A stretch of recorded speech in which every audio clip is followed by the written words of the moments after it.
I just saw her grab her and pulled the sheet on the bed and picked her up. I looked at her and I said, "You okay?" And she was just... This is Rod Metzer, who is 36 years old. Someone beat up his ex-wife Morgan badly in her home 2 hours before this was taped. My eyes and I saw this figure standing in my bedroom doorway. He turned her over and he put these handcuffs on her that were fashioned with zip ties. That was when he started beating me with the butt of a gun. And then I could hear the footsteps of him walking off, but I kept waiting. After 40 minutes, Rod went to her house and saw her tied up on the porch. Was Rod standing there? Oh, baby. What happened? What happened? She has hands tied. No one knew it at the time, but this was all part of his plan. A plan to make him a hero and get his wife back. If only Morgan hadn't known something wasn't right and made sure she told everyone who attacked her who they really were. I didn't think Rob was capable to come up with such a horrific plan. He thought he was going to come in and be the savior. You thought you could get away with this. There's something funny going on here. This is not who I am. That this did not happen. I did not do this. Before we continue, I'd love to know, where are you tuning in from? Whether you're watching from home, work, or on the go, drop your city or country in the comments below. It's always amazing to see how far these stories reach. And if you're enjoying this deep dive into true crime, don't forget to like, subscribe, and turn on the notification bell so you don't miss what's coming next. Now let's get back into the case.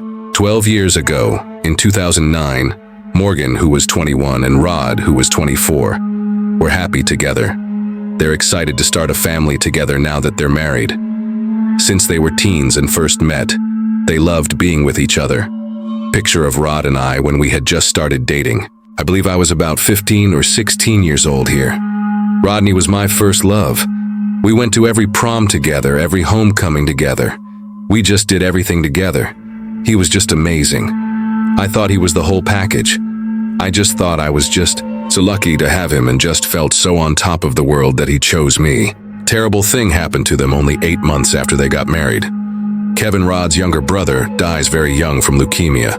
He was only 19 years old, and it really hit Rod hard. I don't think he was ever the same after that. He depended on Morgan at that point more than he did anybody. I don't think he left her side for more than an hour or two.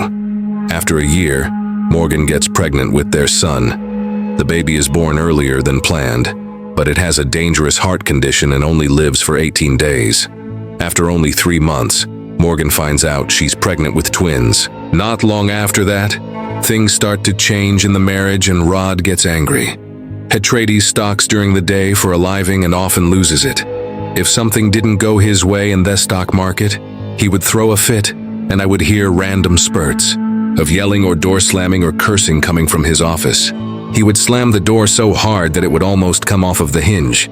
As the frustration grew, he would put his hands through the walls. He would pick up items and throw them and just scream random horrible things.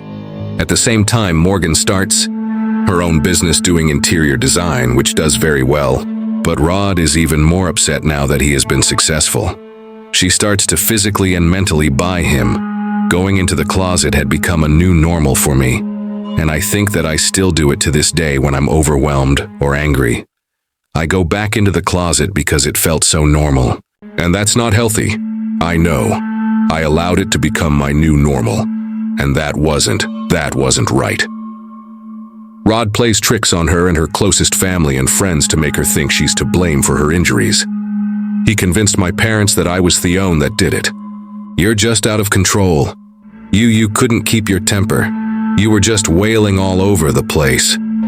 Rod says that the only reason she got hurt was because he had to physically hold her down. Her memories are starting to make her doubt herself, and she starts to wonder if she might be to blame. I think she thought she was crazy. You know, you get programmed to think that you're crazy. Like it's all in your head. It was like a talent for him, like he could manipulate anything. After having a certain outburst, she chooses to take a break and go see her parents with the kids. She gets the kids ready, puts the seatbelts on them, and then gets in the car. She looks back just as she's about to leave in her car, holding a gun, and he put it to his head as though he was about to shoot himself. I just screamed and covered my eyes. Then a few seconds later, I didn't hear anything. And I slowly opened my eyes and uncovered my face and looked up, and he had put the gun down by his hips and turned around and walked back into the house. Soon after, Morgan makes the choice to divorce Rod. Rod can still show up out of the blue even when you leave the house. He shows up out of the blue during the holidays, which throws everyone off. Morgan doesn't want to make a scene in front of the kids, so it's hard for her to talk to him. Heck knew that. If he had walked in when the kids were around, he would be able to be safe and be in there because he knows I wouldn't start an issue. Both my parents and I looked at each other like, okay, let's not cause a situation. Morgan finds out from Rod a few days before New Year's Eve 2020 that he has pancreatic cancer and needs her help. Even though they have a complicated relationship, she chooses to forget about it and invites him to stay with them. Regardless of the things that Rod had done to me in the past, he was the father of my children, and I cared for him, and I wanted to be there for him during this rough time, and I told him he could sleep on the sofa. On the night before the new year, he texts her a lot, asking her to go on a date. She kindly tells him no, telling him she was going to hang out with her parents. She could go see them, but she decides to stay at her house instead. She calms down, watches a movie, and then goes to sleep just after midnight. She thinks the night will be quiet, but she has no idea that things are about to get very scary. Remember being woken up, not by a sound, but what felt like somebody staring at me, and I opened up my eyes and I saw this figure standing in my bedroom doorway. He screamed so loud that my throat was in excruciating pain. I didn't think it was possible to be able to scream. The stranger jumps at her right away and swings a gun straight at her head. It was really deep and really scary. The attacker looked at me and said, "You've messed with the wrong people and you're going to pay." And they started yelling at me, "Where's your jewelry? Where's your jewelry?" She tries her best to stay calm by remembering some of the self-defense tips Rob gave her. At first, she wants to leave him with a mark, like ass scratch, so that her DNA can get stuck under her nails. But before she can do anything, he grabs her arms tightly and holds them in a way that keeps her from getting to him. The attacker came ready with zip ties that were already formed and linked together. He pulls Morgan's ties tight around her wrists and forces her hands behind her. It's an outer body experience. It's the worst feeling in the world to think you're dying and you feel like you're going to be tortured beforehand. I was thinking, okay, this is it. Gone. I'm not going to make it. I don't know why this is happening, but I couldn't fight anymore. And I started to hit the point of passing out. And the last thought I had was, oh my gosh, like if I hadn't divorced Rod, I would have had somebody here to keep me safe. What did I do? No, my kids aren't going to have a mom. The stranger did everything he could to hide who he was. He hid his face with a black jacket, trousers that matched, and gloves. He doesn't say much, but when he does, his voice sounds different. Deep, rough, and disturbing, like Batman's voice. After that, he asks for her phone and the code to open it. Morgan's house has a high-tech alarm system that Shieldways sets off before going to sleep. The phone is the system's main hub so she can control both the alarms and the security cams that are spread out around the property. After that, he opens the door with the app and puts a sack over her head. He got me out of the bed, walked me out of the back porch. I was naked, still with my zip tie handcuffs behind my back. He said to me, "Do not get up until you har 3 car honks or we will shoot you in the face." We could hear the footsteps of him walking off the deck, but I kept waiting and I didn't hear anything. These people could be sitting in here, watching me throughout these windows, and if I move, I'm a goner. And I just laid there and waited in what seemed like forever. After 40 minutes, she's still lying there, not moving. Then she hears something far away. She slowly starts to hear someone coming up. Since she can't see who it is, she's afraid the attacker will come back. I became really nervous because I wasn't sure where that person was until I heard Rod screaming, "Oh baby, what happened? What happened?" I instantly looked at him and said, "Was this you?" And he responded with, "No, I was at my house, and someone was tapping on my window and was saying, 'Your name like you were in danger.'" He calls 911 right away. Rod tries to make Morgan feel better while they wait for help. He sped to her house to be the hero she needed, but that wasn't what he was at all. The cops are going to be there soon. First, they separate everyone at the spot and ask them to give their stories. Morgan is pretty sure that the person who attacked her is her husband. Before the attacker started to choke her, she didn't know who was doing it. But when he said something strange, it changed everything. Said, "You're going to miss your husband." And I said, "No, don't hurt my husband. I love him very much." And I don't know what made me do that. But at that exact moment is when the mood of the room changed. I knew I was going to live. The thief grabbed her, lifted her off the bed, and walked towards the door. That very moment a memory came back to her. During her pregnancy, Rod often helped her get out of bed by carefully lifting her in the same way that the attacker had. Officers think it's strange that Rod went to Morgan's house since she said she was going to stay with her folks. When asked about it, Rod says he did it because it was something he always did. It was so familiar that I was like, this is him. I know it's 100% him. And you said somebody is tapping on your windows. You live on the first floor. Somebody's tapping on my window that's in my bedroom. Immediately, I called her and I read a voicemail. I texted her and then joke. As they question Rod more, they become even less sure of what he said. I just saw when I grabbed her and pulled the she and I saw that she has hands inside. Then they ask to look at his phone and Rod lets them. They also find out that they secretly took pictures of texts on Morgan's phone while she was talking to someone else, iPhone, and it had a hidden folder, and in the hidden folder were images of Morgan partially dressed. A lot of photos of Morgan nude and those photos of Morgan nude. It was pretty apparent that she didn't know he was taking those photos off her. She was quite alarmed. There's no way in hell somebody knocked on your window and said her name, and you immediately come over here because you're going to check on them. Finally, Rod is arrested by the police after using these pictures to charge him with breaking private laws. Therefore, they can hold him and make sure he can't change the proof. Custody while we started doing search warrants and started investigating to prevent him from destroying evidence. After the arrest, the team doesn't waste any time starting their investigation.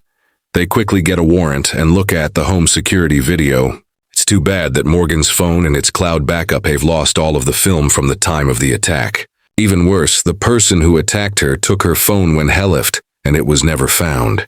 The cameras only gave us footage from a few hours before the event that we could use. Rude is caught on tape putting a $56,000 check under the front porch in that video. You should have all the money. You deserve everything pretty much in a nutshell. I think it was to get her to come back to the house that evening because she told Rodney she was going to be at her parents' house for New Year's.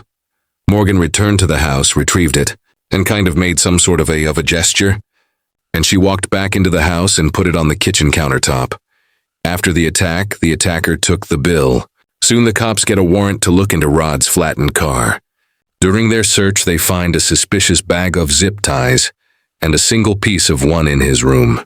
The person who attacked Morgan carefully planned ahead by pre-looping the zip ties he used to bind her wrists, leaving a scary hint. One of the zip ties actually was pretty unique because it had two other zip ties that had been ratcheted onto it and then cut. And so basically what we were looking at was a zip tie that had two extra heads. The lab tests the zip ties right away, and the results leave no room for question. They are the exact same ones that were found around Morgan's wrists. At the same time, police find a strange book called 7 Ways to Be Her Hero in Rod's flat. As they look through his mail, they find a fake email account he made to write a fake letter telling Morgan he had pancreatic cancer. He used this account to trick Morgan so she would believe him even more. They find a bill from a doctor's office that backs up his complex lie that he was fighting pancreatic cancer. They find that he was looking for ways to change his voice, ways to choke someone asleep, ways to get into their phone's password, and examples of letters telling people they've cancer. What they find next, though, makes Morgan cry. And that was when the cops discovered his suicide letter and his final letter to me. So, he had planned on killing me and then killing himself. I guess because if he couldn't have me, he didn't want anybody else to have me. So this is all premeditated. It wasn't just a moment of insanity. Morgan comes back to the station for another talk 3 days after the attack. The police ask her to tell them again what happened during the attack. They already knew that there were no cameras that caught the attack, but the video from when Rod got to her house showed something very strange. In the video, Rod can be seen ringing the doorbell from the front door. After a while, when no one answered, he went around the house calling Morgan's name as if he knew she was lying there naked. I thought it was kind of interesting that he called out your name as he's walking around side of your house. Yes, like, why would you think I was outside? Finally, the officers get ready to talk to Rod. They slowly start to ask about his recent health problems. You said you're diabetic. Yes. What other kind of health issues do you have? Nothing as far as I know of yet. I thought you had cancer. How did you tell her that this cancer thing? I don't know if I should talk to you guys anymore. I'm starting to get really bad feeling. After that, Rod tries to control the interview by talking about the detectives' facial reactions, but they keep asking their questions. Their main goal is still to find out more about his internet searches and the proof found at the scene. Has there been a time recently where you were interested in how you can change the sound of your voice? Maybe? Tell me about that. I felt like voice wasn't me enough. The most significant thing that we found in your apartment was a collection of zip ties. Zip ties? Black zip ties? I don't have zip ties. I know you don't. We have them now. These are identical to the ones that were binding Morgan's wrist. This is starting to get swirly, and we compared that microscopically to the zip ties that were on Morgan's wrist when the deputies found her. And wouldn't you know it? It is a perfect cut. When the detective keeps asking Rod, his answers get worse and worse. He says he's nothing to do with the evidence found at the scene, and rejects the idea that someone is trying to frame him. There's something funny going on here. Did somebody break in and put him there? There's something funny going on here. Like what? I don't know. I didn't have some big-ass zip ties in my apartment. A few hours after Rod Metzer was released from questioning by police, he was charged with 10 major crimes related to the attack on Morgan. Some of these are breaking into someone's home, kidnapping, aggravated attack, and sexual battery. The police also looked through the bag where the zip ties were found. They can go straight to Lowe's with the UPC number. Right away. They look at local transactions and see that Rod used his credit card to buy the zip ties on December 30th. The cops then look at the video footage from Rod's apartment block. Rod rushed back to his building just minutes after the event, as seen on the tape. Later at 1:24 a.m., the video shows him leaving the building again. But this time he is wearing a different outfit and carrying a plastic bag. Even after going over the video several times, the officers still can't find any proof that someone came up to him or tapped on his window. Morgan is ready to say what happened to her as a victim when the hearing starts. Rod, not only will this statement be Tommy attacker, but it'll also be my last words to whom I thought was the love of my life. The last 4 years being married to you was like living with a monster that constantly tried to break me down and fence me in. It was a blessing in disguise. I can now walk with a confidence knowing the pain you have given me is turned into power. Months after the event on August 4th, 2021, Rod admitted that he was involved. He admitted guilt to 14 charges related to the assault on Morgan and the disturbing pictures found on his phone. He agrees to a deal in court where he will spend 25 years in jail instead of the full 70 years. This is not my husband in this picture. This is my attacker. Think he always thought he could get away with it. It's hard to know what he's thinking or why he did what he did. The plea deal that was offered to Rod was parole at 20 years depending on his behavior.